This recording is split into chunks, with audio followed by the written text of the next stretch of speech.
చేసి ఆమె మగోళ్ళ సరిగా పనులు చేసి అన్ని చేసి ఆమె పిల్లలకు రూపాయి కష్టపడి మా మామ ఏ రోజు కూర్చొని తినలే, మా అత్తమ్మ ఏ రోజు కూర్చొని తినలే, వాళ్ళు కూర్చొని తినలే ఏ రోజు. వాళ్ళ రెక్కల కష్టంతో ముగ్గురు కష్టం, వాళ్ళిద్దరు కష్టం చేసి ముగ్గురు ఆడపిల్లలకు పెళ్లిళ్ళు చేసి ఇప్పుడు వాళ్ళ పిల్లలకు ఇల్లులు ఇచ్చే వరకు ఇట్లా తీసేసుకొని నా పిల్లల పరిస్థితి ఏంటి, నా పిల్లలకు చూసుకొని బతుకుతారు కదా అని అనుకుంటే గవర్నమెంట్ ఇట్లా రేవంత్ రెడ్డి చేసే వరకు ఆమె సూసైడ్ చేసుకుంది. ఆమె అసలు సూసైడ్ చేసుకునే మనిషి కాదు, ఆమె చాలా ధైర్యవంతురాలు. కానీ ఎందుకు చేసుకుందో కూడా మాకు అర్థం అవ్వట్లేదు.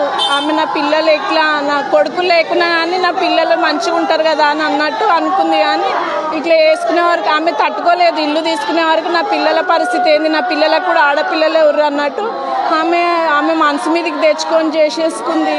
ఈ గవర్నమెంట్కి ఎంత న్యాయం అవుతుందో ఏమో కానీ అర్థం అవ్వట్లేదు నాకు.